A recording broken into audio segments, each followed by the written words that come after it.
The following is a presentation of the That Feelin' Podcast Network, reminding you to always question the answers. Eat the cake. Eat the cake. Eat it. Eat the cake. Yeah. Eat the cake. Eat the cake. And the man. Well, all right. I bet you thought you stumbled on another podcast.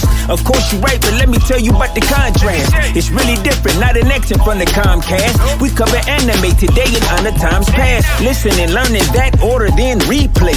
Be entertained by Mac, Jackie, and EJ. 3 hoes doing way more than the most, proving you can pay the lion, but it's all in the approach.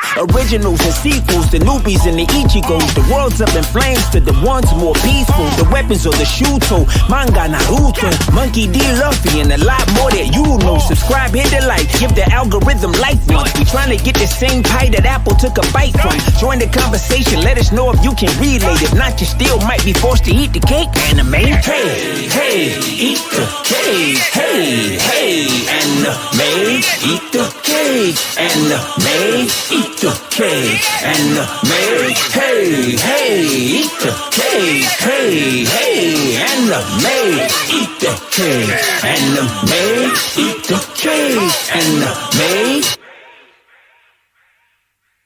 So that's our non-spoiler take. If you haven't seen it, you can end watching now or continue to watch and get a little bit of spoiler action in your life to know what to expect walking in there. Are you guys ready to get into our deep dive review? Absolutely. Super ready. All right, let's do it.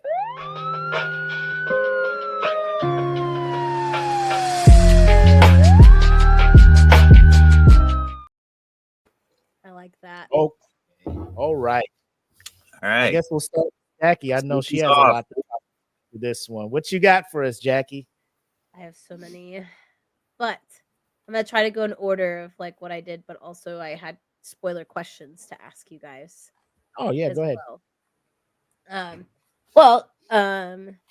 the first thing I'll just go into like for what we talked about for what we were gonna do in the deep dive, and it's like talking about our thoughts on some of the fights. So Shinobu's fight, Zenitsu's fight, Giyu Tanjiro with Akaza, and then the whole backstory, and then his like, I'm gonna die, but I don't want to die, but I'm gonna die, but I'm not gonna die, and all of that, and then just how it ended.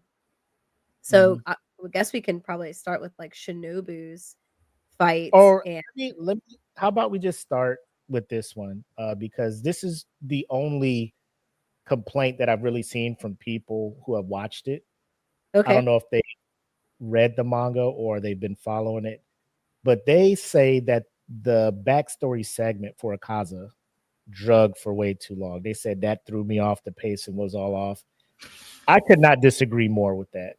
What are your thoughts on So I heard that too. When I went to work, I talked with a couple of my one coworker, and she was like, same as me, loved it. But her husband said that he thought that took like the fight that was happening when it moved to that, he was confused and it ruined the moment for that fight. When it kept going back and forth, it was confusing.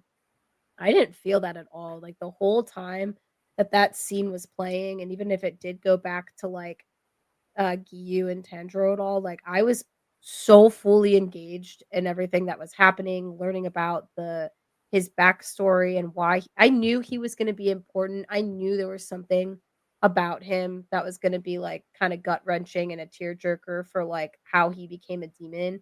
And I was so moons do have those stories like that, you know? Yeah. Well, the Like, only one that didn't. Out of desperation, they're just like, the world is against me. Give me this power so I can fight against the world, you know? Yeah. The only one that wasn't like that was Zenitsu's brother. Freaking, what's his name? Starts with a K. I wrote it down. Oh, his superior. Yeah, his Kaigaku. Yeah. Yeah, That guy was just an asshole always. So he's just screw driven him. by jealousy and the want of power, which Yeah. He's the Once only again, I one mean, so far. just that a I've different seen. angle, but Yeah, he's the only one that I've seen that I'm like, okay, whatever. But yeah, his backstory I just thought was like so like he still wasn't a good person because he was hurting people and stealing for his father, but his reasoning was like good out of goodness, and then kind of the path that he went down after that still, because he was still considered like a thief and a murderer and all this stuff, because he was doing that stuff when he was trying to make money and get medicine for his dad. And then dude, then his dad like freaking kills himself, and I'm like, oh my gosh, here we go. And then when they introduced that martial artist to like bring him in, and I was like, oh, okay, this is gonna be great. I love this. And then like with the girl and him falling in love, and just like his whole backstory and that pacing with it, I did not think at all detracted from the story. I thought it added so much into just how evil of a person Muzan is, and all these other demons that he has in the upper moon, and just like how many people are being affected, because this guy finds people at their most vulnerable moments and says, "Let me give you what you don't have," and then they're suffering pretty much the entire time there's demons, and they don't even know because they don't always have their memories, but they're like Yeah. they're literally suffering the whole time, living through the grief of whatever it is that they went through and lost. And I have like Easter eggs and stuff, but I'll let EJ, you go, and your thoughts on the fact that it kind of went like that. I thought that the backstory was so important at that moment. I know I've heard the same issues that Willie that you've mentioned. People saying how it detracted from the combat, but I look at it like this, and I look at it from the aspect of in every movie that, you know, especially superhero movies, anime, you know, any kind of huge, you're gonna have this big battle between two very powerful individuals. Them slugging it out back and forth for nonstop forever is going to lessen the impact of it, in my opinion. Just my opinion. Like watching things like watching something like okay, Man of Steel fight in the movie. I know it's not anime.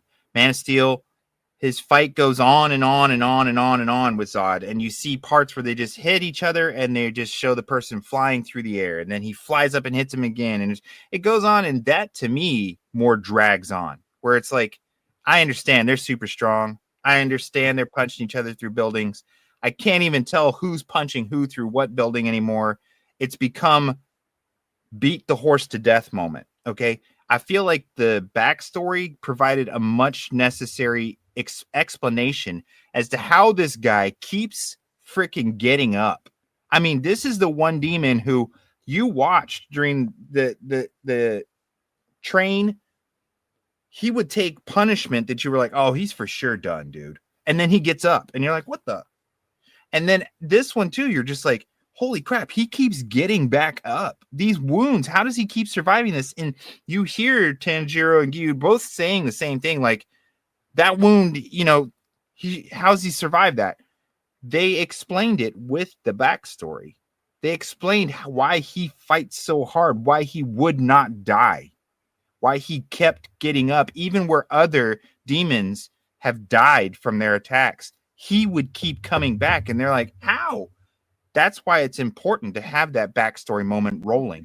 And it puts a break to the constant sword clash, punch slash sword. It gets old. Okay. I don't want to see 10, 15 minutes of action that has no explanation, because you're going to get bored of it. You're going to get bored of even the greatest special effects. You're going to see, like, after a point, be like, okay, we get it. He's chopped him so many times. He's punched him. He's kicked him. He's punched him. He's chopped him.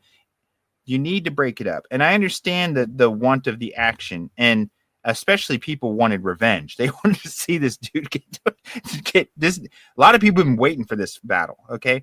But to make the battle more poignant, in my opinion, bad guys who are just black and white bad guys are boring. Mm-hmm. Okay. Here you see so many facets to what made him what he is. And it also explains why he keeps fighting. Okay. Earlier on, as you're watching the series and stuff, you see the disconnect between some of the demons that, you know, serve Muzan. Okay. They don't all get along with each other. And that's because they, you know, each of them, like you mentioned, Jackie, have struggled through other things. Muzan came and preyed upon them in weak moments, gave them gifts, yes, but to serve his own purpose. Mm-hmm. So each of them over the years have forgotten or proceeded beyond what they probably initially decided this was what they were going to do for. Like now it took him this moment for him to remember why he kept fighting in the first place, why he wouldn't give up. Mm-hmm. Okay. And then he remembered, and then it made a big difference in the character. And no matter whether you hate the character or not, you understood more at the end of this fight. You understood more, and he wasn't defeated by the power of friendship, like Will likes to say, and he wasn't defeated by Tanjiro or Gyu just saying, and I'm gonna level up. No, he was defeated by all the aspects coming together at once, and you had to see that backstory happen to understand it. He was defeated within himself, and he was defeated outside by Tanjiro and Gyu. So it was a full circle thing. It wasn't just I was just a better fighter than he was. No, that's not the case, because he was able to beat both of them one-on-one. He was almost able to beat both of them by himself. Mm-hmm. But that's because he kept fighting, even when they were exhausted and they were like, how is he still fighting? And you learn why. So I think that's very important. I think it's added to the movie, not detracted from the movie, because to understand the bad guy makes the bad guy have more depth. And in the end, who cares if you kill 100 Vegetas or 100 Cells or 100 Friezas if they had no story to begin with? Who cares? Mm-hmm. Who cares? So you know how I feel about action without purpose, and I've discussed with other animes we've talked about. If you can't name any of the reasons why this character is important, then he's a fluff character. If he's just a filler character, you know what I mean? No matter how badass, what was it? In Solo Leveling, what's the name of that dude?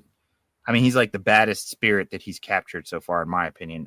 The Knight, Egris. Yep. He's bad as hell, but we don't get anything really to explain why. You know what I mean? He'd be even more awesome if we had a backstory on him. You know what I mean? Because everybody already likes that he's a badass. Everyone's like, oh shit, he is badass. But when there's more to a character, you feel things on a different level with them. So I don't think that this was a waste of time. I think that the backstory was important. I think it built on this character, and I think it made it to where this is one of my favorite individuals out of the whole thing, and he's a bad guy. Mm-hmm. How's that? You know what I mean? So I don't think it was a mistake. I think it was good, and I think the longer we go forward with this, and they'll see in the next movie, without those moments that they feel like they drag on, where they explain the backgrounds of the Hashira, the different Hashira, they explain the backgrounds of the different demons. It makes it more impactful for the end of a story when the characters have been completely fleshed out. Unlike, like I mentioned with Attack on Titan, when, Jujubee dies and he gets eaten by someone, you're like, Jujubee was only on for 3 episodes. I don't know who Jujubee was, The impact is lost. Yes. Oh, it's terrible. He got eaten by one of the Titans. That's terrible. What did he do again? Where did he come from? I just remember he showed up one day when they were all at that compound. That's it.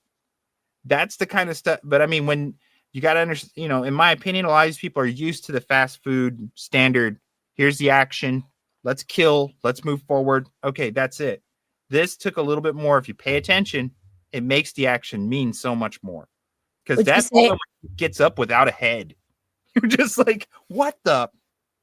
Would you say that you think that character got the best spotlight in the film then? I think he got the time he deserved. I really do, because he was the prime antagonist from the train arc, and in the very end, you felt that all of Tanjiro wanted a chance to get vengeance upon this guy, but in the very end of this fight, I think Tanjiro had come to he respected it. He wanted to defeat him, but at the same time, he respected him as an enemy instead of just like, okay, I kicked his ass. Do you know what I mean? It had more meaning because he was such an integral player. And in this movie, in the Infinity Castle, this first part, they did put a lot of emphasis on him. But it's important because when you go back and you watch, when Muzan calls his best demons, right, his top, like, I guess 3 or 4, and you're introduced, and when he comes up and he's talking with the others, you're kind of getting this basis of how important each one is and how their interaction is with Musan. He was a lot more independent than the others. Like, I don't know if it's like the best way to say is like when they're all meeting in the Infinity Castle when Musan summons them. Okay. The other two, I think they show up before him, if I remember correctly. They do a lot of ass kissing in a way with Musan, and they're kind of more timid. Where he's a lot more his own person, I guess, is the way to look at it. Not like he's going to challenge Musan, but he seemed more sure of himself, or like he was. I don't know how to put it. Anyway, I just feel like he stood out as a character, not just a background character. Yeah. And I feel like he deserved this amount of time. I really do. Willie, Really? what do you think? Yeah. And then do you think that he got the best spotlight, or do you think it was someone else? When it comes to antagonists, he was the main one of the movie, I felt. And I think he needed to be, because how Mugen Train ended. Yeah. When Rengoku running off, I think it just shows the growth in Tanjiro, because Tanjiro was acting very emotional at that time, throwing the sword. Albeit, like, when I first saw Mugen Train, I was just like, what a fucking pussy. Why is he running? Like, if you were that dude, stay there and duke it out. But it's just like, why would I stay there? The sun is coming up. He even said it in the movie, like, what a stupid kid. Like, why would I stand there and burn up in the sun? Like, I'm running away. We'll meet again, you know? Yeah. But you can tell, like, when Tanjiro sees him, the anger is there. And when the fight initially starts. And the music comes in, it's like, and that's the thing, because Akaza, he feeds off of that anger, that fighting energy. He can detect it. That's why you can't fuck with him. And that's why all through that fight, he does the fucking I forget what it's called, battle compass or whatever it is. His blood. Sorry, I wrote it down. But it's like that compass that shows up. So when somebody, like, you can't sneak up on them if you have that anger, that fighting, that emotion, because he'll see it and move. And a compass needle. Needle. And that was important. Tanjiro figured that out, because shout out to Tanjiro's dad too, who just fucked that bear up in that fucking backstory. Yeah, that was sick. That was insane. He was just like, hey, you might not want to come, and just goes on about his. I'm like, Jesus. So he was just like, what if I just approach it like that? Like, not with the intent to do anything, just walk up with no malice, knowing that I have to kill this guy, which is wild to me that you can hide that emotion of, you killed Rengoku. I want to fuck you up. You're fucking up Giyu, but I can't let you know that I want to kill you. And then you just walk up on him and do that, So, and to me, I think the backstory is more to shine light on how corrupted and evil Muzan is, because he finds these people in their lowest of lows, where life is just kicking them in the balls over and over. And he's like, I can help you out. And, he just finds them at their most vulnerable, because Akazu was just like, you could turn me to a demon, but can I still fight? Like, can I fight? And he was destroying people mortal in his mortal self. Like, that fucking clan, they had swords. And when these people came out, they're like, yeah, we're finding there's like blood and brains all on the wall in here. And then they roll up on him. I'm just like, this dude is so angry, because life is just kicking him in the balls. And Muzan's like, you can come with me and continue to get stronger and fight forever. And that's what fed him as a demon, because he kept getting Rengoku like, bro, just be a demon and we can just squabble every day and get stronger. And Goku's like, boys. I think each time you see these backstories for these demons, and even with God, I forget their names, but the moon ranks from the lower moons from Entertainment District, like they're like, God damn. And then Muzan's just like, my boy, hey, I got a deal for you. Like, it's hard to find food, it's hard to do this and that. Come with your boy. Like, I got everlasting, eternal blessings. You'll live forever and be strong, and nobody will squabble with you again. So I think that's one of the main reasons the backstory was like that. In the manga, it doesn't go as long. There's not as much detail, but I didn't mind it. I'm watching it, and Mm-hmm. I get it. Some people who are just, they want the action. Like they're cool with the little backstory. Oh, that's how he became a demon. Okay. But then they're just like, well, let's get back to this fight. So for the antagonist, I think he was the main one. He wasn't the worst one though of the movie. Yeah. Yeah. I think we'll talk Good Yeah. about point. Right. Yeah. Good way to put it. Yeah. Yeah. He wasn't the worst, that's for sure. I will say some other things that I thought were cool, especially with his backstory, and it's relating to the fight with him, Giyu, and Tanjiro as well. I thought like what Mhm. was really cool that Kiyoharu did is all the Easter eggs with like why he looks the way that he looks, and also his fighting stance and the things with that. So like the snowflake that appears like underneath him when he's about to do one of his The Conquistador. blood demon arts. Yeah, he that is the same as the pin that is on his wife's hair, and all of his blood demon arts is a name for like a firework. That's why everything's like a blast or something, and fireworks were like their thing that they were going to go see together.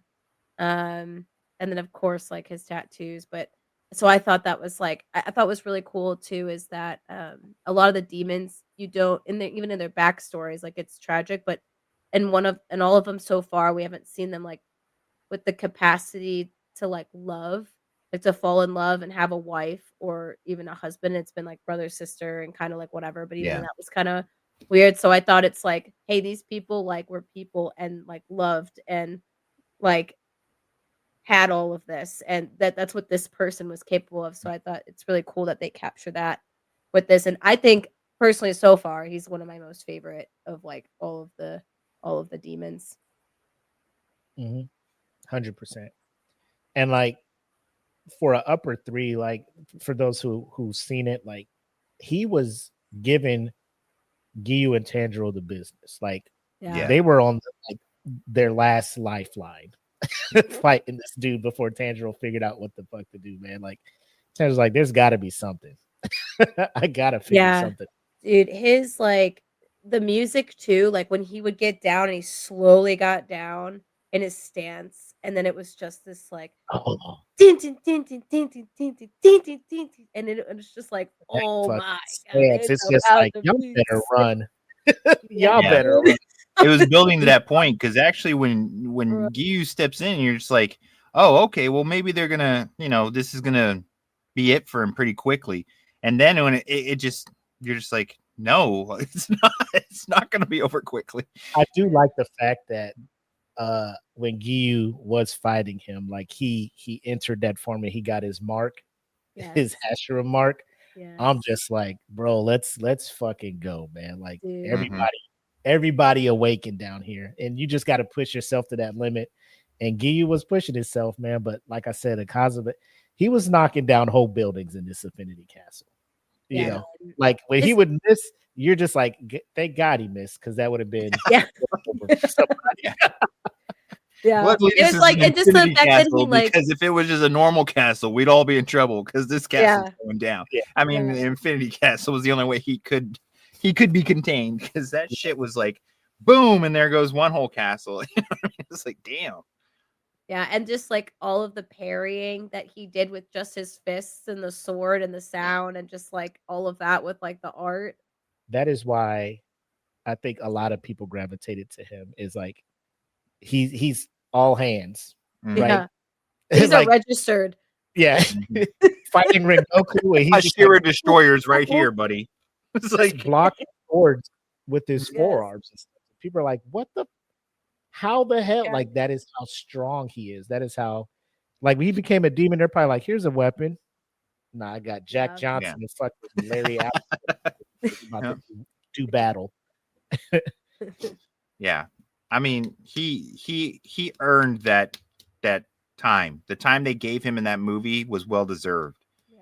I mean, I think that, that was important. It was important because he's been an important figure for what, couple years now?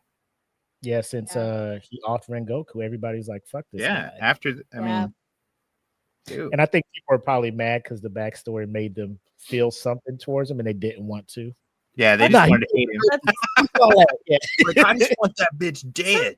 some people just like want nothing but action and no like plot with some Yeah. Well, that's shows, why and it's Solo like, why are you Leveling, watching Demon Slayer? Demon Slayer is all about backstories Story. and character development and stories. So I don't well, that's why Solo Leveling won Anime of the Year. You know? exactly. That's that. There you go. So, I mean, we did talk about, I guess, the main antagonist.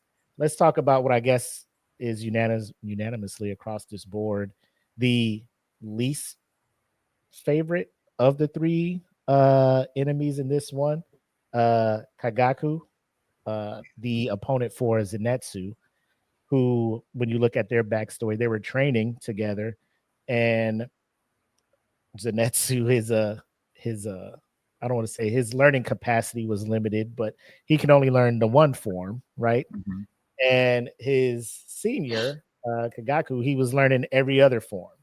And he was just like, it's a waste of time. I should be the successor of lightning breathing, The old man, yeah. all of that. And for whatever reason, he was just driven by just learning and creating his own form of breathing. And I guess Muzan caught him in a moment of vulnerability, and he became a demon. And 100%, once Zenitsu fell in there, he was like, "That's who I want." He wanted to go after his former Yeah. training partner. How did you feel about this fight, Jackie?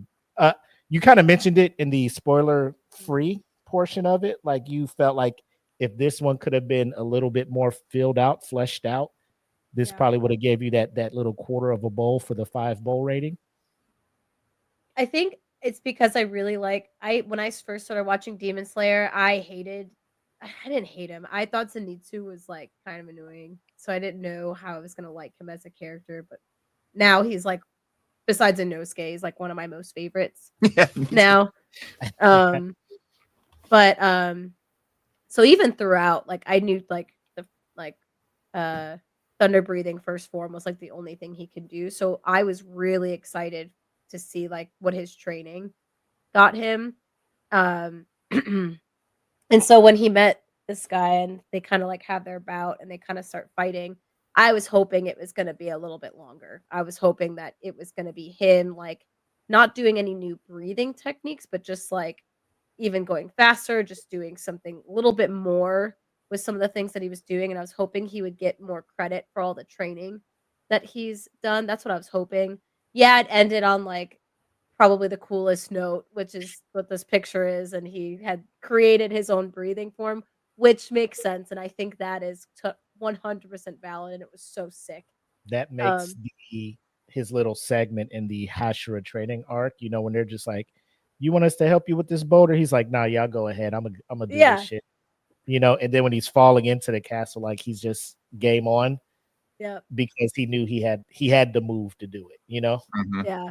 Yeah, it's, that's why, like, that too, like, so when he was falling, it's like, "Oh, this is gonna be the Zenitsu moment that he fucking gets," and so, like, of course, like, Tanjiro and Giyu got more of the moment on, like, the whole movie, which I get why, it's because Akaza was gonna be the primary focus for his backstory. I just, that is why, like, for this, I did like the fight. I liked that we came full circle for who this person was, because in all of his backstories, you just saw you didn't know it was his older brother, so you find that out, and then you just see this dude's back, and then it's also full circle because he was one of the kids that the Stone Hashira took care of, who betrayed him and ruined that whole thing that they had around the building, that all those demons came and killed all those kids, Mhm. which was crazy. When I saw I was like, "I know who that is," and then realized that. So it like, that was, like, cool, but, yeah, I think that's I was so excited for this. Once we came to this, I was like, I can't wait." And then it's like, as excited as I was about it, it ended, like, really fast, I felt too. It's like, I think it was, like, maybe he got 15, 20 minutes of screen time. I'd have to actually look it up, but I'm guessing, out of, like, the 45, 60 minutes that, Giyu and, Tanjiro's part got with Akaza, and so that's the only reason why I was kinda like, I really wanted to see more with Zenitsu. I was really hoping it was gonna be this crazy part with him, and it didn't happen, but this part was sick. Another Easter egg part, which I found out is only in the manga, is, uh, human Nezuko, mentioned something in a side story in the manga that one of her favorite shogi pieces is called the Nasho. Hold on, I'm grabbing it really quick. Hisha. And from shogi is like her ideal type of man, and that's like a powerful piece similar to a rook. And it's like the Dragon King. So it's cool because Zenitsu's final form, Flaming Thunder God, appears as a yellow lightning dragon, which mirrors the same movement that shogi piece does. So I think it's a little bit of foreshadowing, and it just shows how much he's obsessed with her. And I thought that was really cool. So I did like this, but yeah, I wished I got a little bit more Zenitsu time. I agree. And if people were to use that in their disappointment with how long the Akaza, Giyu, and Tanjiro fight was, like they could have evenly just, gave more time, more love to Zenitsu.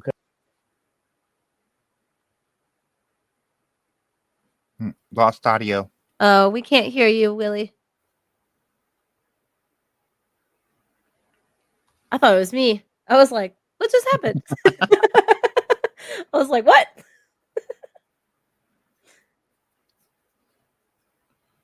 Back? Find out. You hear me? Yes. Yeah. All right, cool.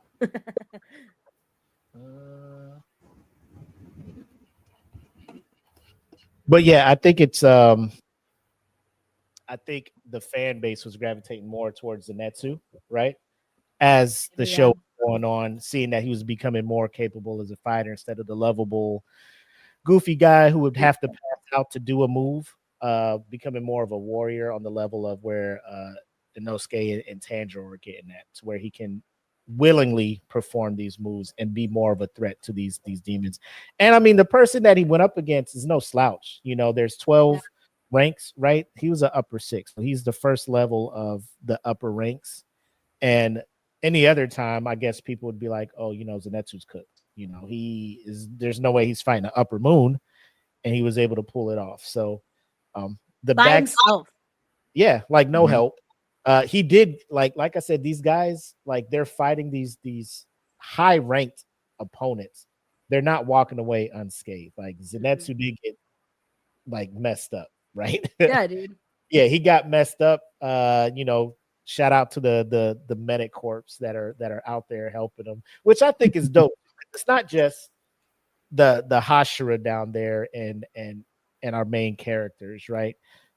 There's a lot of other Demon Slayer core that are down there just to help them out. They're here to help them out, provide that support and stuff. And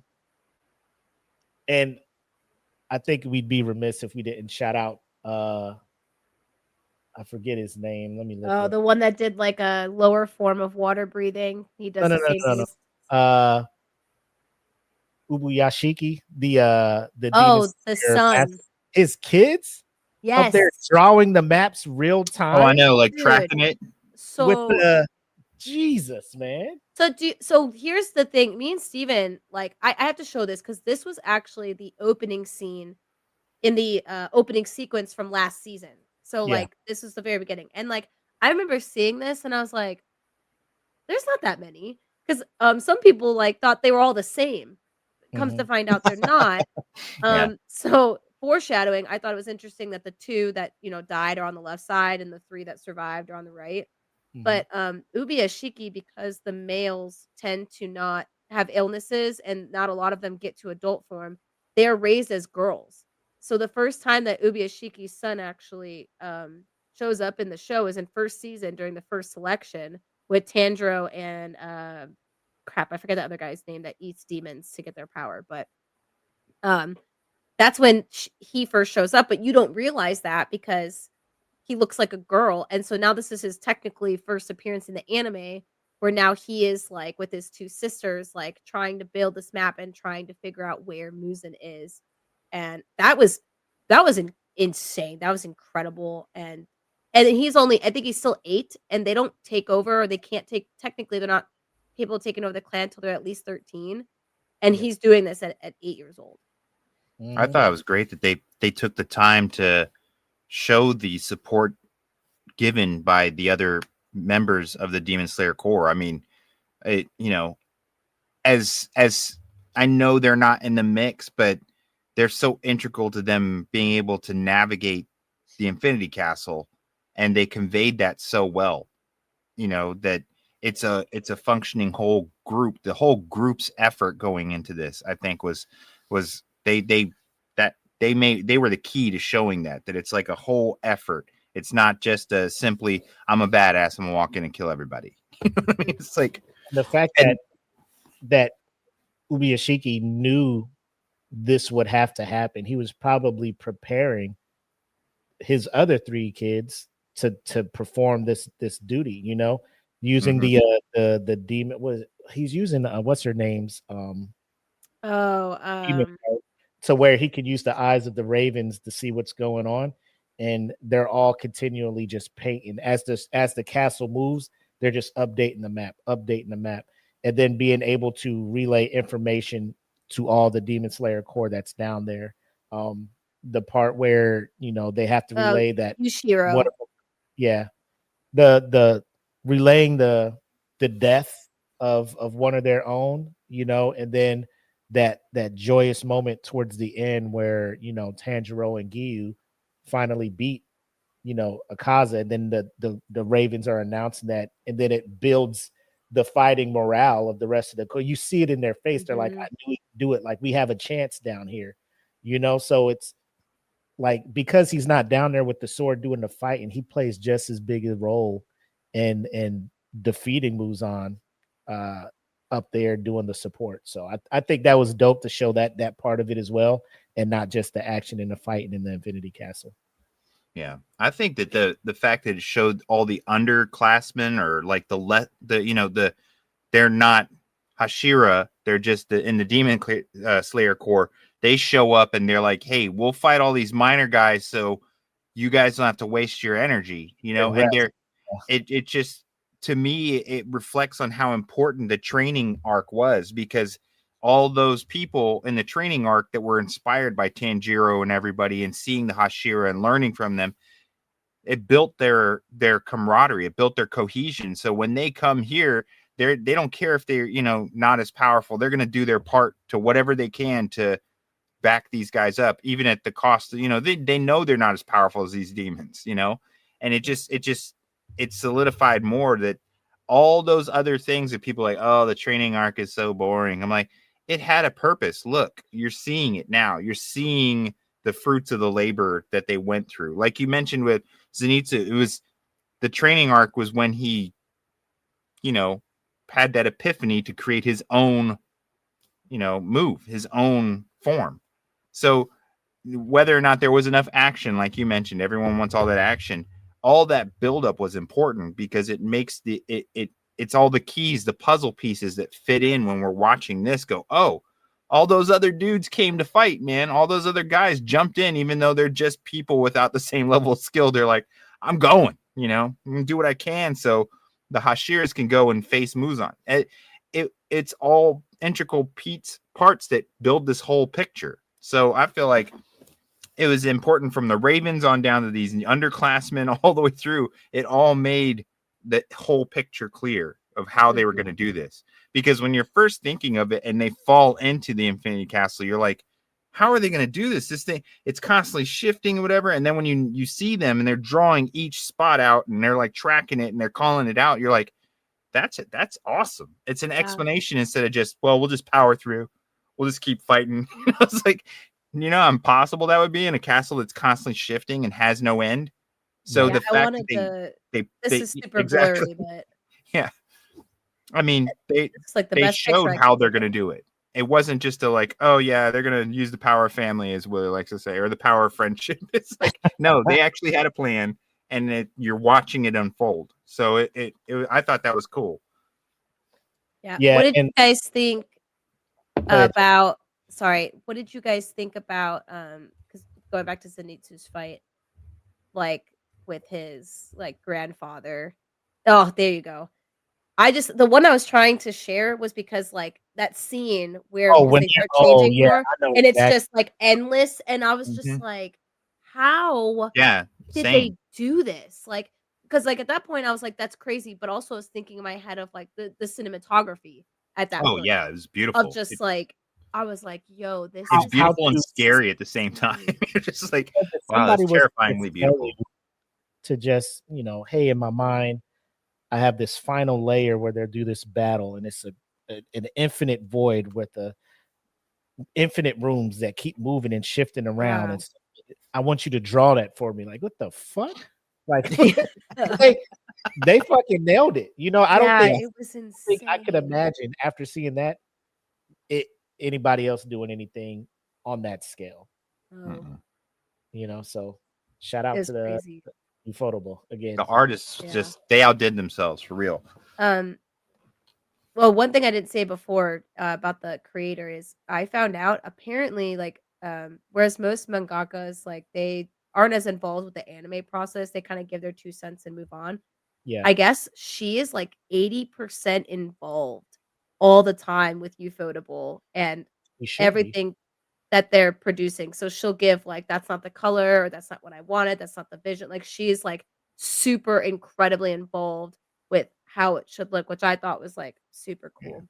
That Um, shows she has a lot of passion for it. So it comes yeah, through. You see the result. When they truly love their material, it shows. um, but what did you guys think about when Zenitsu had to, like when he's, on the cuffs of, like, dying, essentially, and Mhm. now you got the river Styx, between him and, like, his grandfather and, like, that whole scene? That was awesome. I thought it was great.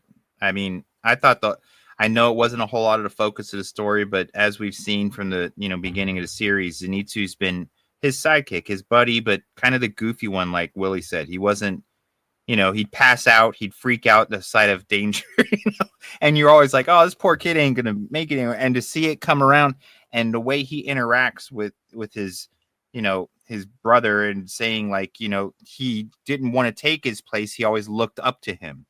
It's kind of like letting him know, like, all your anger and hatred towards me was misplaced because I always looked up to you. I always wanted Mhm. to, I strived because of you. I kept trying, and then that guy was just an ass though, because even after all that, he still didn't give a shit. It's like, That sucked. so just to watch that moment when Zenitsu unleashes his deal, his new deal on him, to me, that was like the Captain America getting the Mjolnir moment, like in Endgame, when he's just like, everybody kind of like loses their minds in the theater. You could Yeah, see it because everyone's worried about Zenitsu when he falls in. Like you said, you're like, this guy's not ready. And then when he shows up yeah. like that, and you're like, oh god, he's only got his one form, man. And I mean, correct me if I'm wrong. Did his brother say he could never master that first form that Zenitsu mastered? That's the Yeah, only. That's the That's the only only. thing he couldn't That's do, the only right? one he couldn't do. It's the first but one. it's the most important one because It's it's the foundation basis. base. Yeah, It's the foundation of everything, and the old man, his grandpa knew that.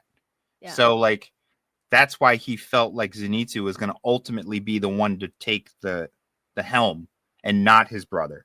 But Where his Zenitsu brother was didn't so focused on the competition, yeah. he wasn't learning so I thought it was great. I mean, yeah, like you said, I wish there could be more because he became one of my favorite people, man. Zenitsu over the course of this whole series has become that guy you just really root for. Yeah, he, I think his faith in Tanjiro is a plus too. Like he that him and Inosuke really believe in and support Tanjiro, and I think that it's like their little three musketeers there. Just you grow to love them. You know, Yeah, Did I you think cry it at that part, Jackie? oh, I bawled my eyes out. He's like it's OG-chan, man. Oh, It's like I wanted like, to see. I wanted to be like, "What'd you guys do? How'd you guys think about that?" it was a tear jerking He moment. when he said his name and, he's like, "All right, I disappointed him." He's like, "You make me so proud." I can't remember exactly what he said, but I was like, Yeah. "Oh because every flashback, when you're watching the seasons, is just like he's his hitting him on the grandpa's head. super hard on him and boop. And he was like, it's that tough love thing. Like at the end, like Yeah. I did that because I knew you could be this. And Yeah. to see you be this, I couldn't be more proud. I was like, And as an Asian person, I can tell you when your parents, that's one thing Asian people I think always look for is that I'm proud of Yeah. you moment from their parents because it's so rare. It's like They don't say it. I'm proud of you. Like what? Yeah. Oh my god! It was good Me? though. I was glad. I mean, obviously, I was glad he's not gonna die, but I was like, Yeah, I don't know. I thought he was gonna die when beginning of the movie. Like I was like, if he died, I would have walked out. I almost walked out 30 minutes in oh, I because know. I was so upset. Yeah, I man. almost walked out. I almost yeah, walked man, out. that's. We'll get to there. Want to talk about? Oh, you have more little Easter eggs and tidbits for the Zenitsu? I think that was the biggest. All the Easter eggs I've talked about so far for all of those.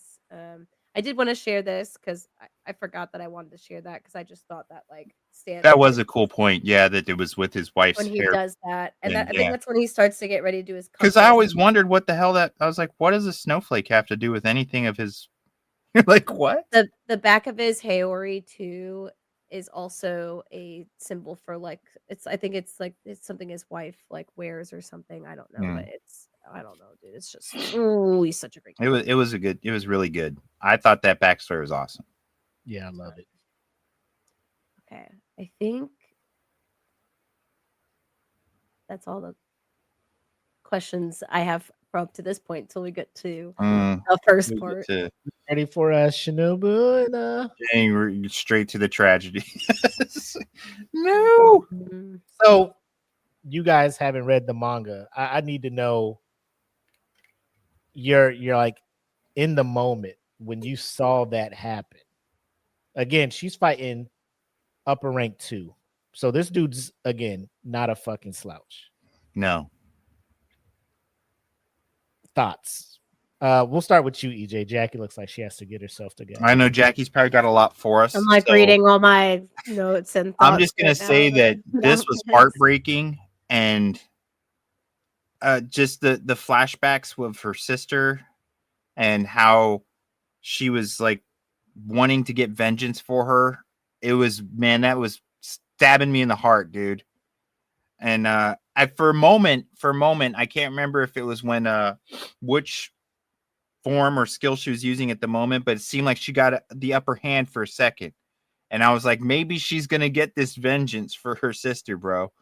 And then for it to be shattered on me, I was just like, man, that talk about pain. That shit hurt, dude. I was just like, she was one of the best from the beginning for me because I felt like she was always so accepting and welcoming and I don't know, just a place of safety for Tanjiro and the others as far as like not nurturing but supportive. And then, you know, she was just impressive with her skills too. I was like, I didn't doubt that she was going to be able to, you know, fight with this dude, but then like during the battle it was just like he was like grating on my nerves. It was like every time I felt she was getting the upper hand and it looked like it for a second, it's like he was fucking toying with her. And I was just like, I wanted to kick, you know, being like, the voice actor is he's pretty good. Yeah, he is. He's the one that can just make you hate him. Yeah.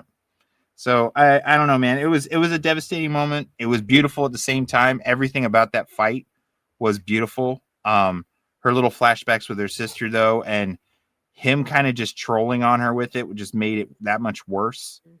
The fact that she lost her life was just terrible. I mean, you're just like, you act like it's a real person. You're like, we need a moment of silence and, you know, flags at half staff here because this is just not cool. You look at your watch, it's like, bro, we're like 35 minutes into this. I was like, what's happening? I'm gonna leave. I was like, if they're all gonna die, I felt like it was the beginning of the first domino falling, dude. I was like, if they're all gonna die, I'm gonna be so pissed off. I was like, what else is gonna happen now? Because this is bullshit. Because as soon as she died, and then they shoot back to the fight, and I thought Giyu was gonna die at the moment when Tanjiro saves him from the he just got hit, and you think he's gonna kill him just like he did with Rengoku, he's gonna kill the same way, and then his arm falls off. Oh, thank God, because I thought he was about to die too. I was like, that's it, I'm done. I'm just Dude, gonna I'm leave. sitting here thinking it's about to be like a Kame got kill moment. I'm like, I was oh like, my oh, god, don't, everyone's don't do gonna, it. everyone's Don't kill two of my Everybody? favorite people. Don't kill two of the favorites right now. I was What so about you, mad. Jimmy? How did you handle the fight? Um, dude, it was so tough because I was like, okay, she's gonna do it. She's gonna do it. And then, because she kept changing all the poisons, and it Yeah, wasn't working. And then when she switched to her like centipede dance, which I found this like I hurried up and took a snippet from a yeah. TikTok video. Um, and she's like doing this crazy. I was like, whoa, this is I my thought this most was the favorite turning form, point. the Yeah, most favorite form of hers. And I was like, oh my gosh, she's so sick, right? And then she's like being hugged by this asshole, and Canal shows up, and he's like, "Oh, welcome," and he just fucking crushes her and breaks her back and bones, And and I'm like, absorbs her. "Are you fucking kidding me?" And so, of course, like, I have this teenager sitting next to me the whole time, by the way, and look, not her fault. She's a teenager. She smelled so bad. But Damn, she's I she's think fr- that is her fault. I don't know. Kids don't know how to bathe. Control that. Kids don't know how to bathe sometimes. deodorant, please. It's not. Some It's kids not. Totally control that. puberty, whatever. But anyways, so I was like trying to like, kind of not smell Sit a little this bit this way. girl, Like, this chick next to me. But me and her both at the same time, like, just like- You and I'm guys bond. sitting here Trauma like bonding. whatever, and she's like, but she keeps moving. She's like literally like jumps up on the chair, like freaking out, right? And I'm just sitting there like, what? And um, and he just slowly did that, and then I wanted to ask you guys, like, what were your thoughts on like once that happened? I know what my thoughts were, but when that happened, how like Tanjiro and Gyu found out about that and their like reactions to that. Well, so I mean, Tanjiro's gonna, his heart is big. Like this dude has compassion for demons. You know what I'm saying? Like when he Yeah. finds out, uh, you know, why they're turned into demons or whatever, they get back. So he's just like, oh, I can't fucking kill you with animosity. Let me do a graceful, yeah, quick decapitation, painless stuff.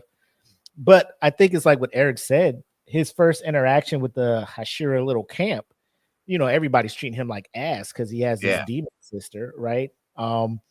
He's in this coma. She and the rest of the, her little troop are nursing him back to health and helping him train and teaching him how to like endure the breathing and stuff like that. So, Mhm. like, she had just the biggest role as Yeah. training Tanjiro as anybody else in the Hashira Corps. I think Rengoku was going to take him to another level, but obviously he got taken away too soon. But she had a very big role in getting Tanjiro where he is today. So him finding out that she is no longer here, I think, led into the fight with Akaza. Like he's already mad one Hashira was taken Yeah. from somebody who he just met, but he knew they had a bond, and he saw Rengoku like, you guys stay back. This is, in a sense, grown man business. Like, y'all, I know y'all aren't ready for this guy. I'm Mhm. probably not ready for this guy, but I'm going to do everything I can. Right. mhm, So, for Akaza to take Rengoku, and then now he's hearing his other one of, because they had plenty of moments where it's just them talking and she's sharing a lot of things with him. They got close, you Yeah. know. And then for him to hear like she's gone, I know that had to anger him, do something to him. So when he saw Akaza, like it's probably Rengoku, and then now just because it just happened, yeah, Shinobu, he's just like, these people gotta go, and he's just yelling Muzan, which if I was rolling with Tandra, I'd be like, yo, chill the fuck out, bro. Like, yeah. We ain't Let ready it- for Muzan, dog. We ain't ready for Muzan.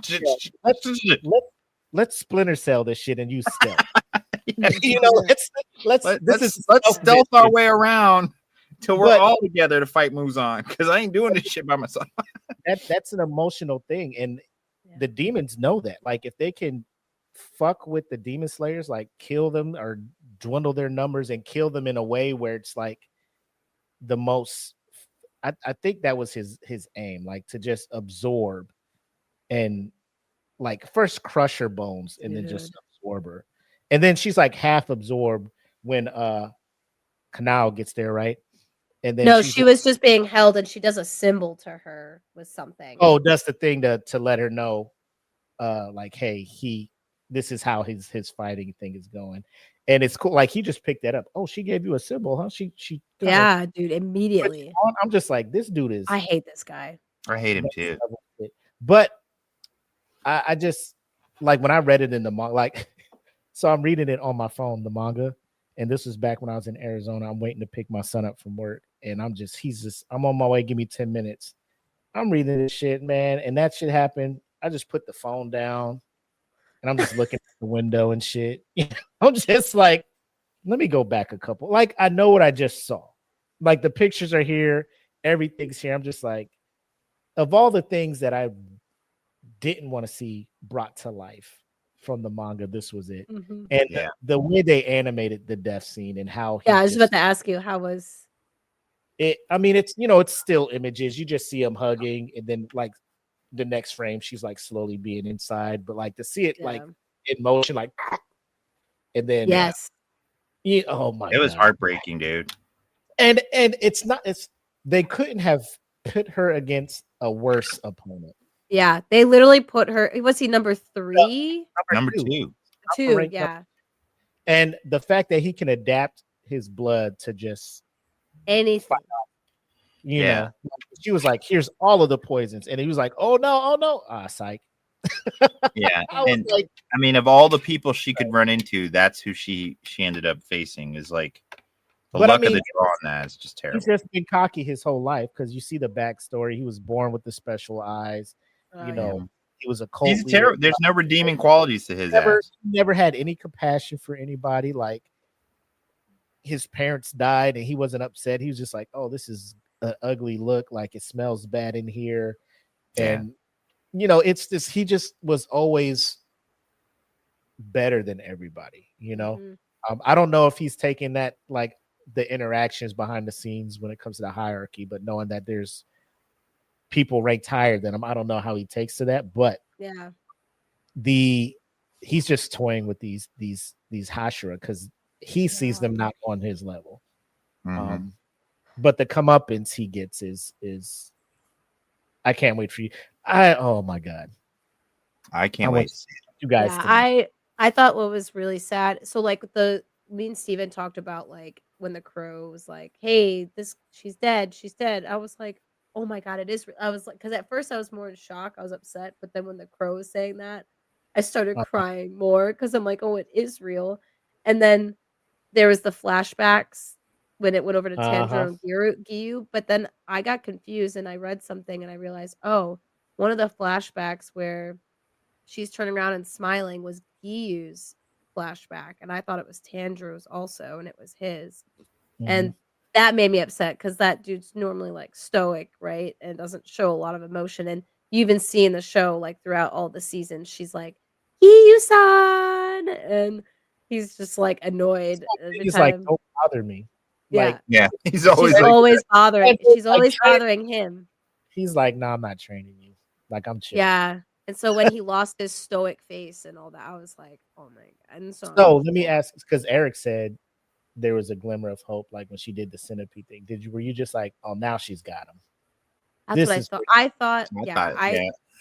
I thought like, and then, and I thought maybe like she's slowing down, like maybe someone's gonna show up last minute. Yeah. That's what I was hoping because there's all these nerds are just They're all around running everywhere. around. I thought that they might run into the Someone's same gonna chamber. find her, and then like Yeah. the person who shows up is like the one person that cannot do anything, which is Kanao. And then she's like screaming now, and now I'm like, oh my god. And then then it goes back to her like being all cut up and stuff, and I'm like, now is Kanao gonna die? Because that's bullshit. So Why is it bullshit? He's that strong. Yeah. because I don't care. I need the writing to at least go a little bit in the favor of how I feel. I need it to be a shonen, okay? Just I give me need a shonen right here. I know. I was waiting for like when just before he grabbed her when she's doing a centipede form. I was waiting. Like I thought that she had some sort of like I'm gonna save for a last strike. You know what I mean? Because she did get closer and closer. I was thinking she was gonna go for a kill strike, and then when he just grabs her, dude, it's like it's just so. It was hugely demoralizing. Just imagine if you were the other Hashira. You're just like, wow, the one person who supports everyone and is always there and doing the chipper things, like calling them out. And, yeah, dude. It's like, Nobody's there for her. She was there for I know. She was always there for everybody. Where the frick was everybody? so stupid. I will say the way they animated her that form, the centipede one, in the book, like I'm just like, well, this is something new. Watching it live, I'm like, It yo, was this, so like, sick. Shinobu is that broad, bro. She that bitch. Mhm. Dude. Her, like all of her stuff she had, I was like, oh my god, I love her. Like her breathing forms and how they animated it with like, oh, I thought it And was also, so I will say, without getting trying to look too into the backstories and how they got there, for her not to have a sword that slices like a katana, and for her to pretty much have like a rapier, and to Mhm. get Yeah. to the point where she becomes a Hashira, like that says a lot. She's been killing demons with just like what is it, Game of Thrones, when she had what's that sword, needle? Mhm. Yeah. She, like a real chopping sword, but Yeah. to get to that rank and to have that breathing form, I'm just like, she's got to have something. And then so when I'm reading the manga and she starts all these different stances, I'm just like, here we go, here we go. So Mhm. again, it's a false hope for me too, because I'm just like, she's never used this before in any of the other chapters. So you She thought was it might be the key, yeah. for like, yeah, catching him off guard, and he was just like, that's cute. What else you got? Yeah, Is I that know. Because I mean, are you she's done all about already? precision. I'm That's like, the you point. son of a bitch. She's all Like, about read it. precision. So you were just like, she's with the rapier. She's precision. She's all about that That, hit. yeah. And you're like, she's so close now. I was waiting for it. And it's like, oh, So yeah, so that's why Doma, who that's the demon, is Yep. the worst Yep. antagonist. he is. Yeah, Because fuck he's that the only guy. one still alive from the first one. The only one that has killed a Hishara so far in the Infinity Castle, and he's toying with another one right now. I just hope he just like gets the worst ending. I just really hope. Everything he says is so condescending too, all the time. Well, his voice actor about, is like- is a singer entertainer, so like they're supposed to sound like that, and like the dude that sings or does his voice is also voices Light Yagami. So Oh, okay. he's like Yeah. famous for knowing to be like that type of voice but also that's his character. His character is like, Yeah. you know, Well, you could tell. I mean, like I Yeah. said, when all the high ranking come together, he does the same thing to them too. The way he speaks to all of them is like they're inferior to him all the time. But that, I don't know. He's just an ass. I can't wait for him to die. so out of all three of those fights, Yes. what would you guys say was probably like the best one? What did I have? I had a question.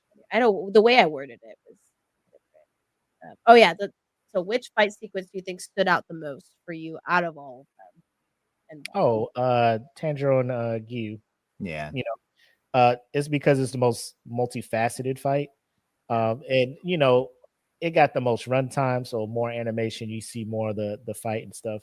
I do feel like if they gave all fights the same amount of time, I would have been more invested in the Zenitsu fight. Because that one seemed like personal, and then I probably would have ranked Tanjiro and Gyu after that one. Only because like the awakening of Zenitsu is super dope. The full character art, seeing him from the screaming crybaby who didn't even get a he didn't even get a crow. He had like a robin. Like Yeah. like everybody at this kid like, bro, you're not even real. Do you even go here? Dude, I But love then it like so a part of me was like being grabbed because when Tanjiro went into, I forget what demon, like he went into the house, he's like, hey, just watch this box. Don't let anybody fuck with this box. And then Mhm. Inosuke comes up, he's like, I smell something in this fucking box. Give me this Yeah. box. And Zenitsu's like, I can't let you do that. And he was fucking Zenitsu up. And I'm just Yeah. like, who the fuck is this boar kid? This is before I started reading the manga. I'm like, who the fuck is this boar ass kid beating the fuck out of this kid for no reason? And I know, who's in the box and everything. I'm like, don't let him get Nezuko. She can't see the sun, all that stuff. And he held it down. And from that point on, I'm like, he's a lovable loser. Yeah. He'll do the thunder breathing form when they're in the mountains and he killed off the spider. I was like, bro, that's dope. And then Yeah. he's like, oh, but I'm bitten, so I'm gonna just lay here. And I'm just Yeah. like, oh, come on, man. Like, but seeing him falling in the finale of season 4, serious look, got his sword. He's like, I'm about to fuck some shit up down here. Running into his probably the last person he expected to see down there. He's just like, Yeah. fuck, man, you. And overcoming that, obviously still getting hurt, getting healed up by the medic corps and stuff like that. To your point, Jackie, I really did appreciate the fact when they were just like, hey, you guys rest up. We'll take care of these lesser demons. And he does the Mhm. the water breathing form. I'm just like, Yeah. look at them. Okay. I know. I was like, Yeah. oh, they grow up. Yeah, I'm telling you, it showed the purpose of the training arc. You It was know, sick. And it was really cool.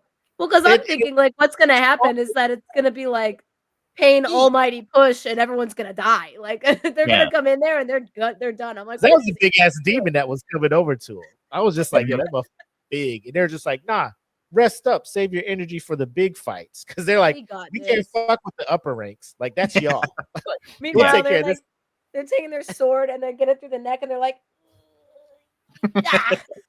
It's a team But I effort. mean, But it they got was it. cool to see though that they came through. I mean, Yeah. it made it, like I said, it came full circle. You saw these guys struggling, and then they were inspired by Tanjiro during the training arc. They saw that Tanjiro keeps trying. Tanjiro's like telling them like, "Hey, we could do this," and it feeds back and forth because at the same time you see the growth of Tanjiro from being a woodcutter all the way up to where he's at now. Because when you first met him, he was. Remember when they're in the in the forest, Giyu's about to kill Nezuko. Okay, Yeah.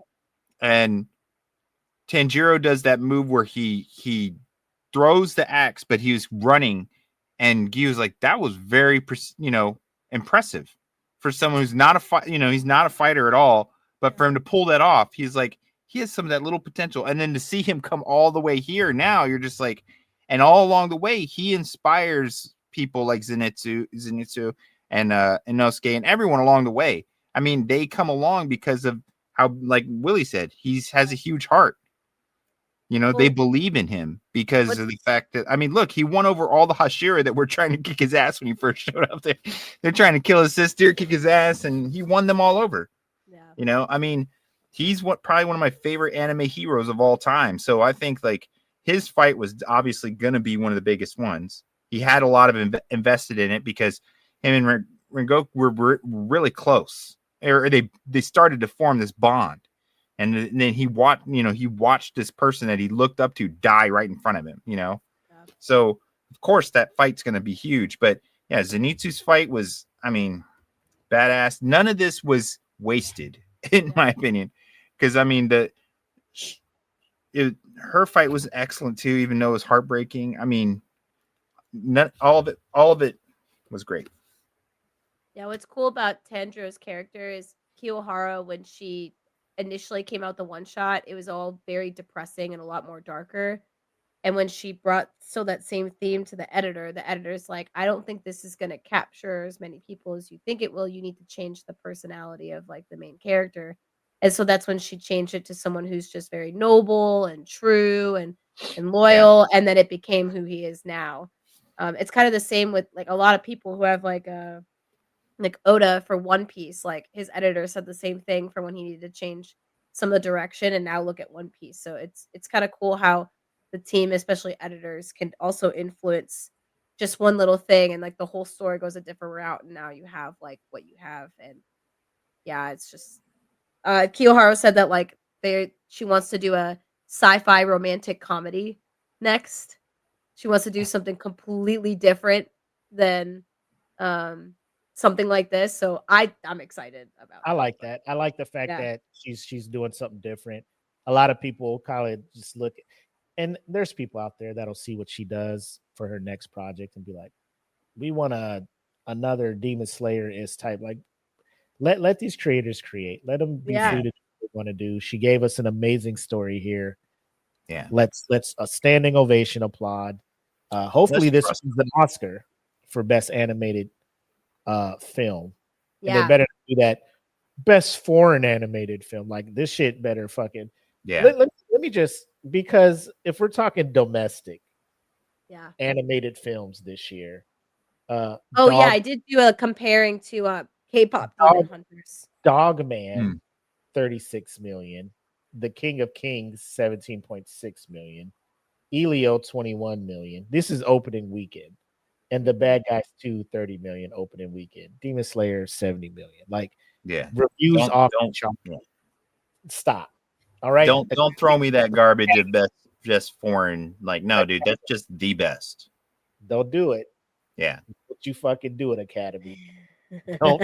They probably will because they're gonna throw it. They're gonna throw You the. fucking know they're gonna do it. They're gonna throw it to Disney, bro. That's just what they do. Disney hasn't put nothing out.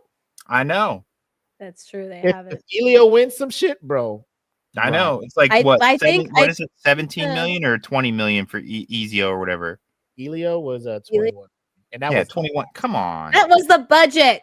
That was the budget for this movie. I know. that's what I'm saying. Elio was ass. Like we took my son to I see didn't it, watch it. and there was a scene at the end where he almost cried because he is softy like his dad. But Aw. outside of that, it was just like, bro, this movie could not have been. This could have went straight to Disney Plus, and nobody would have been like, oh wow. That's how I feel about Inside Out and Inside Out 2. Like, Oh. please stab me. I love it. I love Inside Out, man. Don't I no love. Yeah, dude, I'm such a huge Sorry. fan of Inside Out. Sorry, I'm not as Bing bong, bing It's cool. bong. Bing Bong freaks me out, okay? Sorry, Bing Bong's scary as shit. Okay. Kids see creepy things when they're Don't younger. ever pause the video with Bing Bong on the screen, okay? Because then his eyeballs are in different locations and it's just like that much scarier. You're just like, whoa, Bing Bong, you give me the wicked vibes, bro. I don't need to.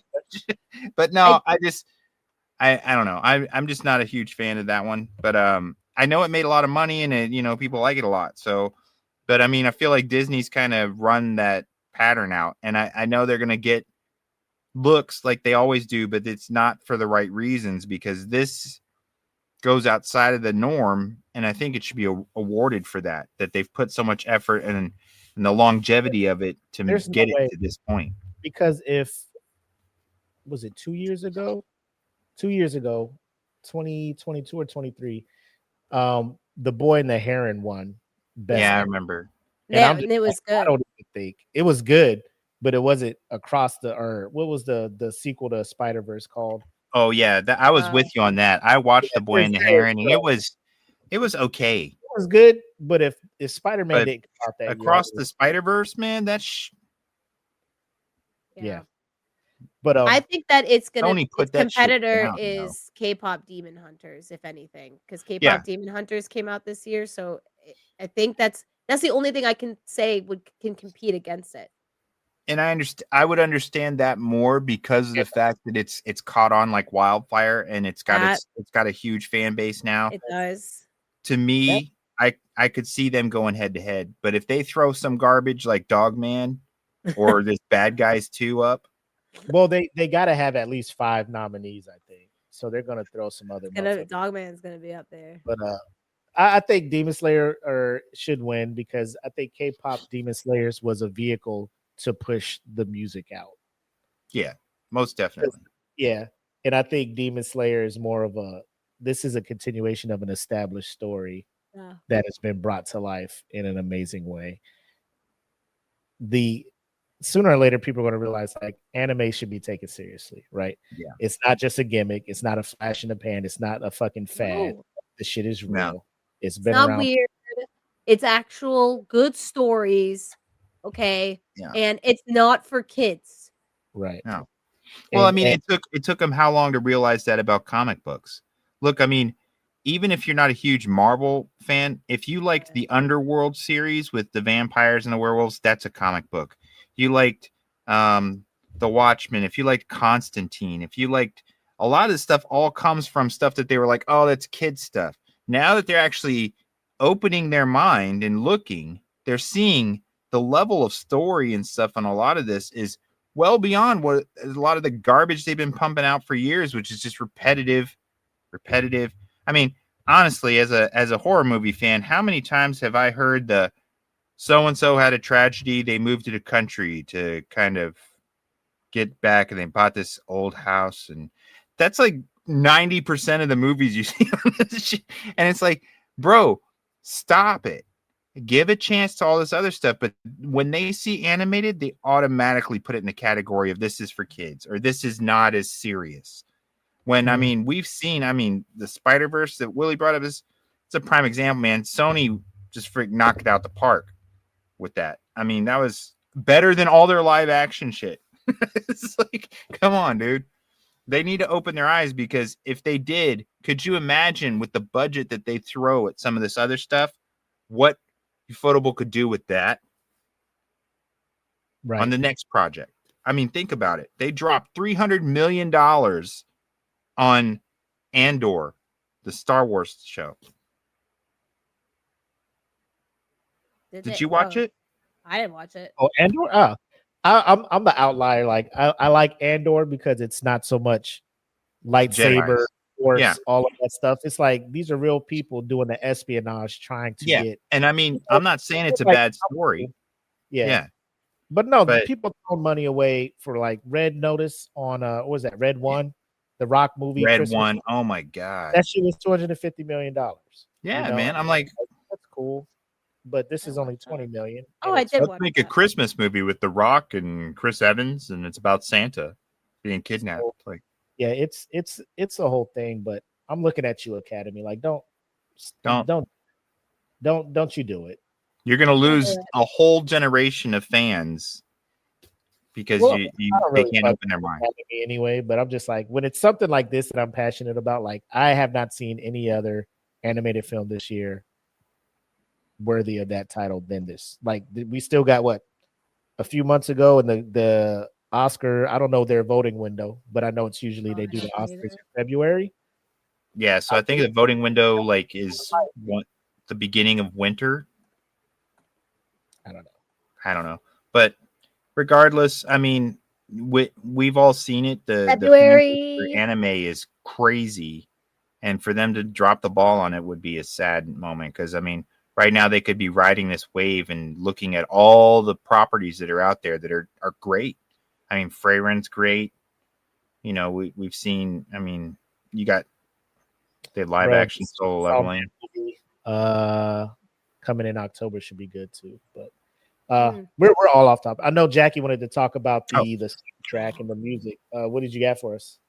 So I did a deep dive on Aimer and Lisa's music and their music video. First of all, it's sick. I do think Aimer's is better, but since their original like music specifically for this, I don't know if did you guys listen to it or watch the music video? I have not. Okay. Come on.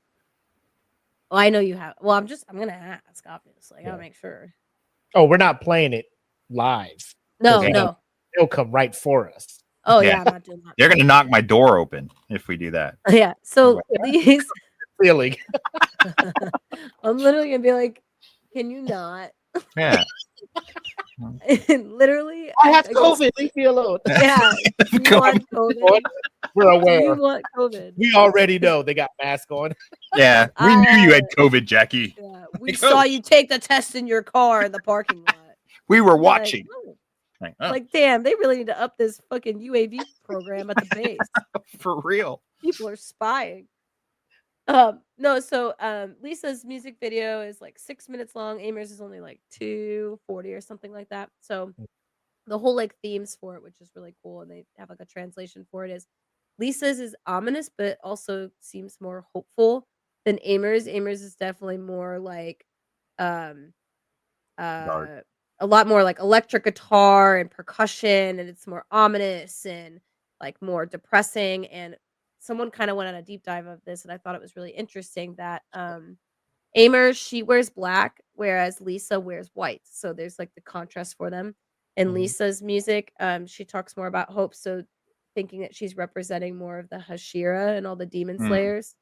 For like, hey, in this like deep darkness, like we're trying to search for the light no matter what. Whereas like Amer, uh, she's more representing the demons. She's constantly talking about like, yeah, I'm gonna crush this, and like this is gonna be mine for the taking. And so the theory is that she's actually Muzin because in the music video, she's a conductor and she's got like a marching band that's just playing to what she does, and she's the only singer in her song. Whereas with Lisa, she has nobody around her. She's singing, but there's a lot more singing in the background of her music. And so, right. like, Ubiyashiki is usually in the background and, like, taking care of his people. Everyone's always taking care of each other, so that's where the representation is, whereas Muzan doesn't care, he thinks of his people as tools, so it's also Oh, why they have instruments. She's conducting and all this stuff, and that's, like, the black and white, version of it. One person said that they Amers song could also be a representation of Akaza's point of view, because Mm, at one point the lyrics is, "The wild crashing waves brushes past my cheeks, in sorrow that has piled up and up, there is no hesitation, just face forward and fly." And it's like when Giyu was facing Akaza and he's water breathing, so those waves. And yeah. then, the sorrow of losing his lover haunts him forever, but he isn't aware of it, and his desperation to fill that void, he becomes hungry for more and more power. So I thought that was interesting, and it's a really, really cool. They're both really cool music videos. They're both dancing in it and doing like all these interpretive dance type style moves. What's it called? Contemporary dancing.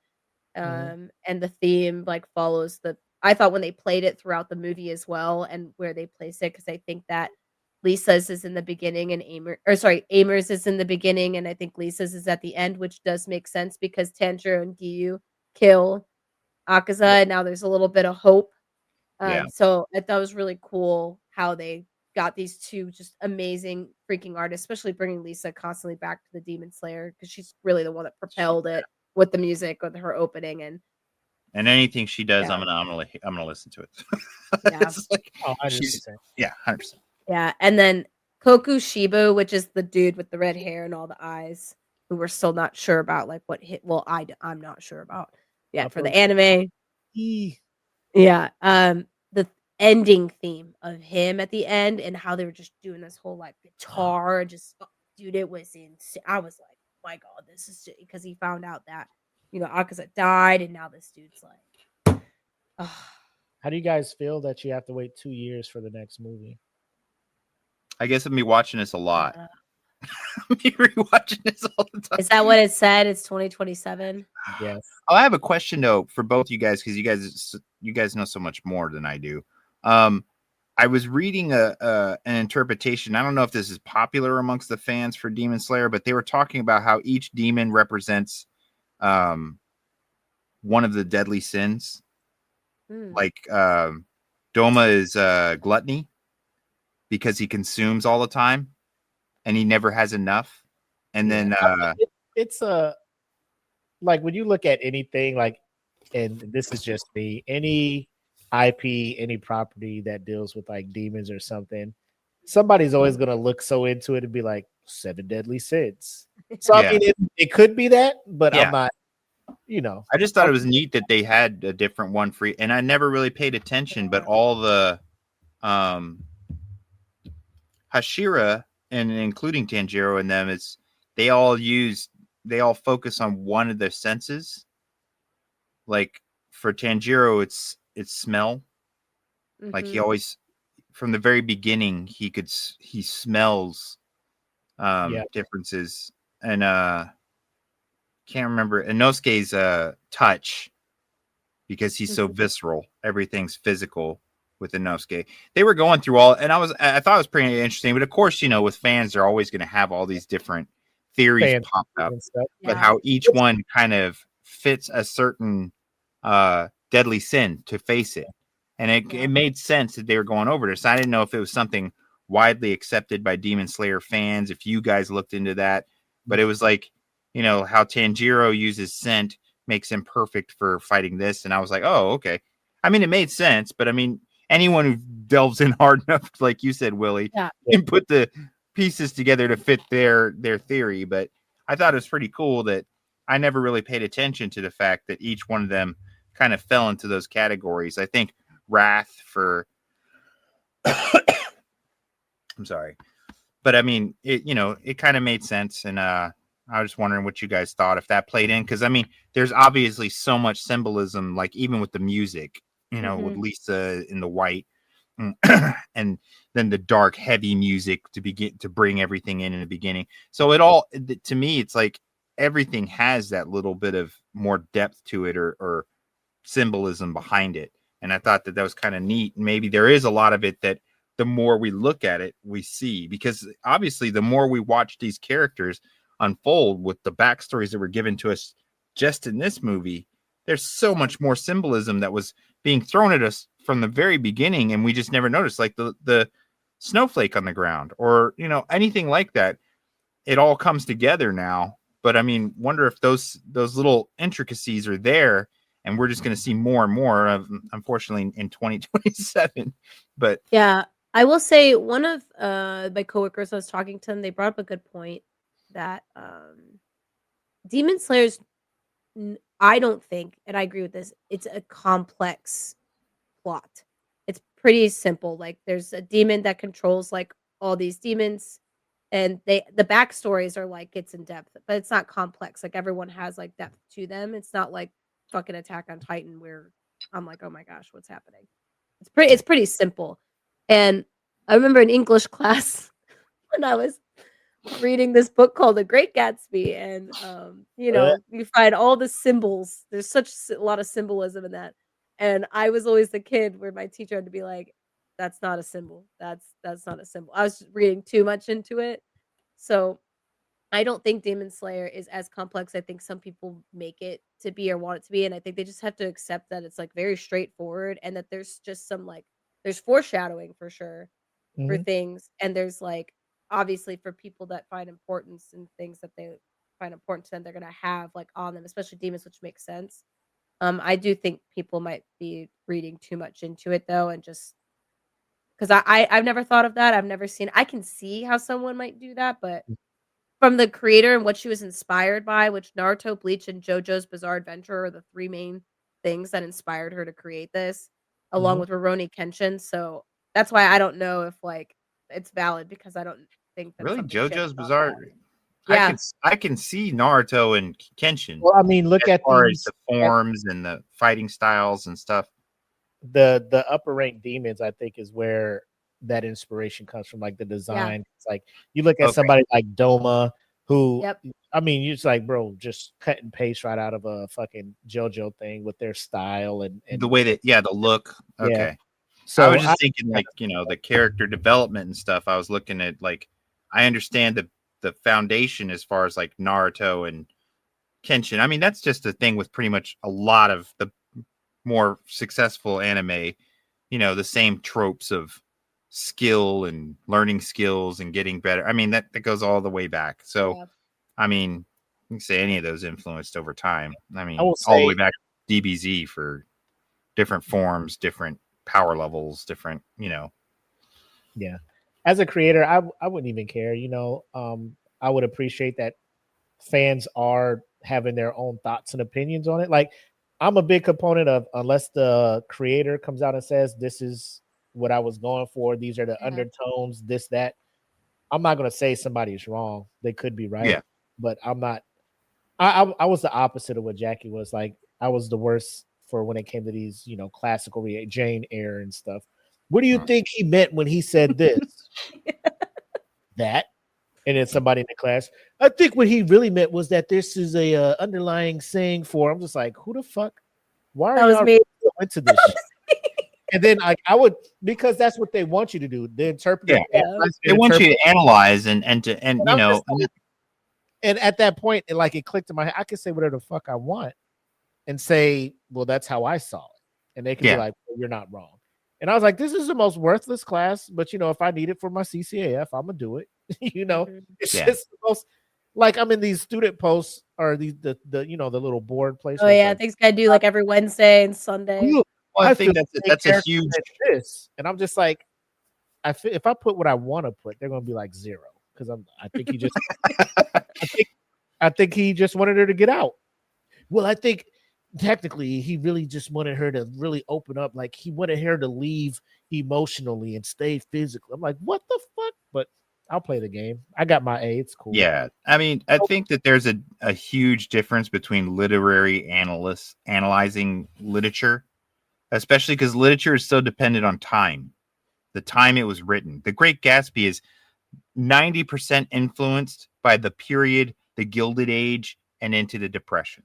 So Yeah. everything goes to that, which makes sense. That's what the writer knew. That's what he was living through. Yeah. But when you're talking about real depths of fiction and science fiction and fantasy, you're talking about worlds that don't have time or history to be compared to. So everything That's is why horror writers, I can see people sitting there and analyzing Poe. Okay, because a lot of what he said was poetic and had ulterior, like meanings. Or with science fiction fantasy, you can interject other meanings because you drew upon it, like Game of Thrones or Song of Ice and Fire or whatever. He drew most of that off of the War of the Roses, which was a real world thing, but then he could change it all because it's fantasy. So he interjected a whole lot of stuff going on that just built upon the War of the Roses, which is a real historical thing. But that's the difference between fantasy, which is what we're looking at here, and literature. So when I feel like people find things, like when you come up with the Easter eggs and you throw them out there and we're all like, whoa, that was intentional. So they do put underlying things in intentionally for us. But I don't think it's the same as like analyzing things for the meaning so much as just seeing the little, I guess Easter egg is the only way you could put it. Little nods towards things that could be more. Because I mean, we all know demons with the Japanese is oni, or along those lines, and these are more vampires, which they have different things. So there's a whole lot of things that make it different than just normal storytelling. You know what I mean? So it's not, I know they say it's very simple story, but in a way it's simple subject matter, but really embellished on the fantasy side. Yeah. You see what I mean? It's not as, because I've seen the same thing where people are like, oh, Demon Slayer is such a simple plot. Why do people love it so much? And I'm like, bless you.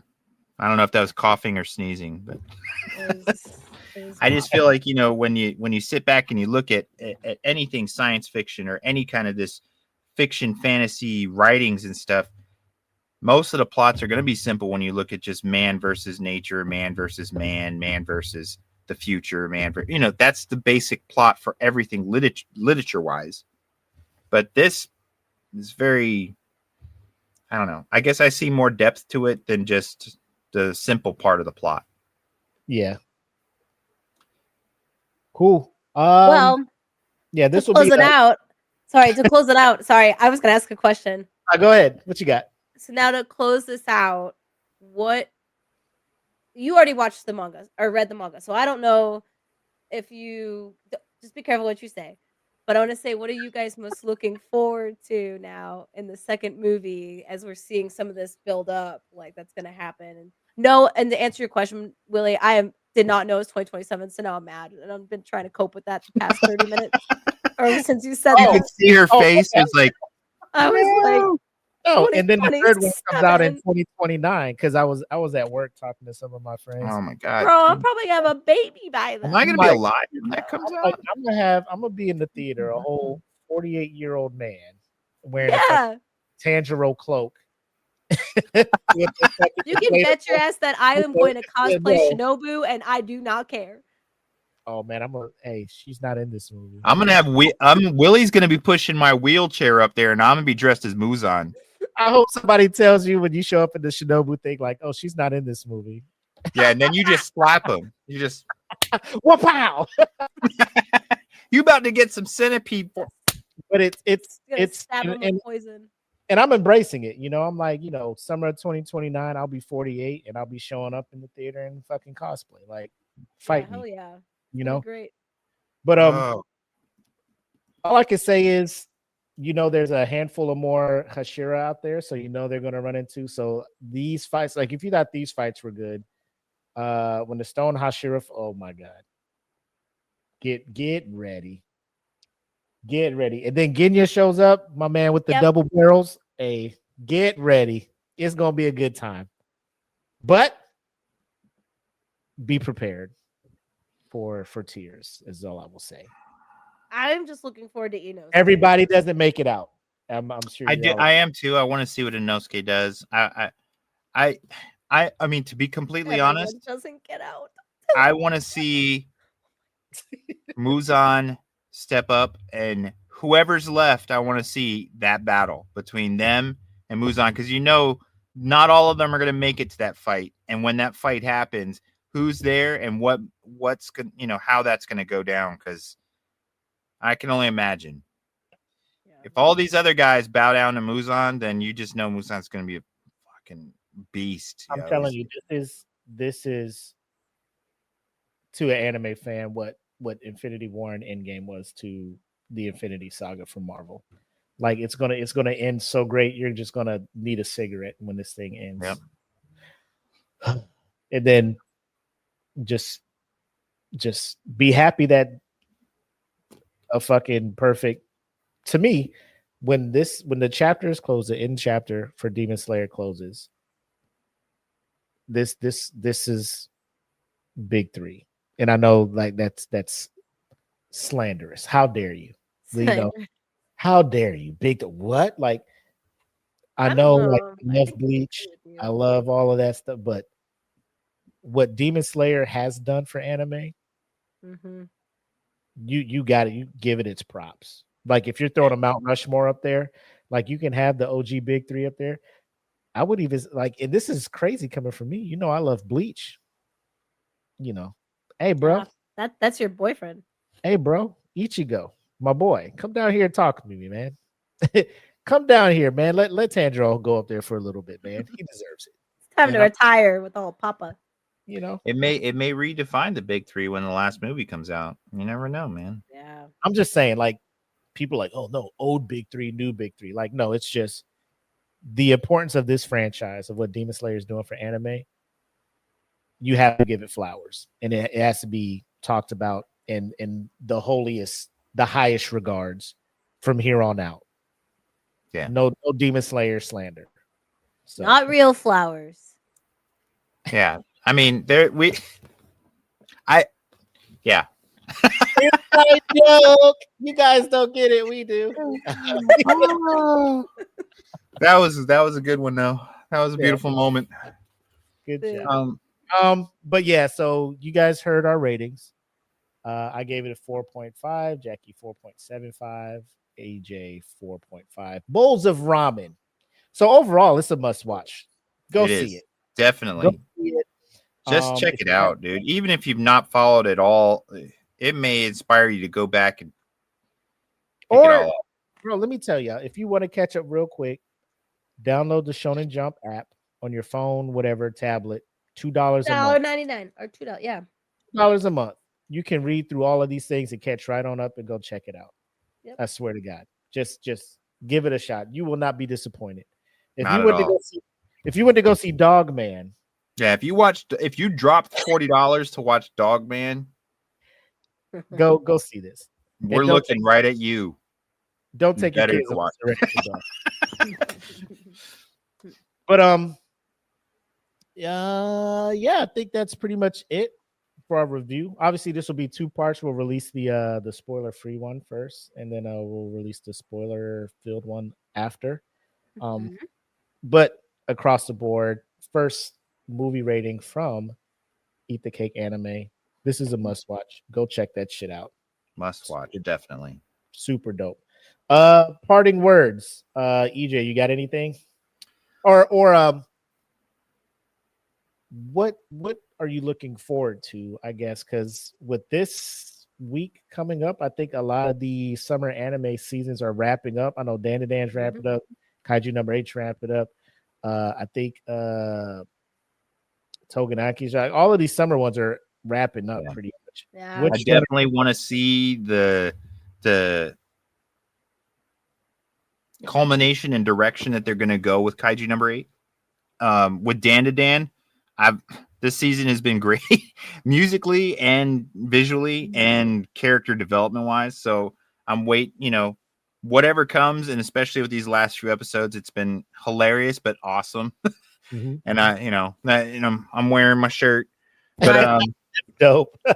I was very upset. I was going to wear my Demon Slayer shirt. This is totally off topic, but I can't find it, and I need to get one. That was very upsetting. It was an upsetting moment. Fine. I'm gonna have to get another one. I'm gonna have to get another shirt. I gotta have to get another Demon Slayer shirt. Right. But no, basically Kaiju number 8. I want to see the end of this season and where the direction, and then Dan, of course. I've just got to watch to the end of this because it's just been a so much fun this summer. So, yeah. But that's what I'm looking at. What about you, Jackie? What you most looking forward to season finales of these summer anime? I don't know if the season finale is coming up, but One Piece has been like going crazy right now. And also Gacha Kuta, man. Oh my gosh. It's so good. It is. It's just getting better. Like, I think when we first started watching it, we're like, okay. Bro, the representation too, the artists. I have to look back into the artists and who's like drawing these characters, but they're on point. I'm trying to think. What else we've been? Oh, To Be Hero X just ended. Next episode, of course, we got to talk these summer animes. Even though, man. Well, the finales will be done, and then we should maybe that's what I'm saying. We could kind of give our thoughts and probably bowl of ramen ratings for these seasons. Yeah. I watched 10. I did start watching Lord of Mysteries. Steven and I did, but we took a break because we realized how long the episodes were. But it's cool. I forgot. Yeah, that's been really cool. Also been watching The Silent Witch, which has been a new favorite of mine. It's a nice, easy watch. I don't know. This summer's been really fun. Lord of Mysteries has been like really it's beautifully done, and then it's just a really different kind of idea. So I've enjoyed that too. Just the approach to magic, the approach to everything has just been pretty cool. What about you, Willie? What do you got for us? All of what you guys mentioned, and also Sakamoto Days Part 2 is wrapping up. So over on Netflix and stuff. So watching that one. It's getting better. It's starting to catch up with I guess what people normally or originally anticipated when they heard that this was being adapted to an anime. So looking forward to that. And plus, we got the fall coming up as well. So finna eat good. Like I said, next month, I think October 24th, 26th, one of those. Chainsaw Man, Resi Arc is gonna be dropped in the theater. With these scary, we could October's like so much stuff we could do. October's coming up. We could talk some of that horror animes, horror animes, things like that. We got a lot of stuff down the pipe that we could do, but we don't want to run this too long. We want to thank you guys for tuning in. For those who will be checking us out later, thank you. Let us know what you thought about the movie if you've seen it, or if you haven't seen it and you want to comment on the non-spoiler part. Let us know if you're planning on seeing it, or if you're trying to wait for it to come on Crunchyroll, because Ufotable said Crunchyroll is not getting this thing in 2025. So if you want to wait to see if it jumps on Crunchyroll, cool. But I think they're trying to let this marinate in the theaters long enough to get the numbers up, which I'm not mad at. But that's all I got. Amazing movie. I love it. Anime stepping up. Thanks, Ufotable. Yep. Thank you. No parting words. Everybody's good. I'm good. I'm just want to be COVID free. Appreciate you all, and yeah, drop us a line. Let us know what you think, and we'll answer any questions or address any kind of info. Right. Or if there's a show that you haven't heard us talk about, and you're just like, I feel the show is not getting the love it needs, let us know. We'll check it out. Yeah, put us on something. Yeah, we'll add it to our never ever expanding the list. Yeah. The watch list. But we do appreciate you guys. Thanks for hanging out with us. Episode 20 in the books.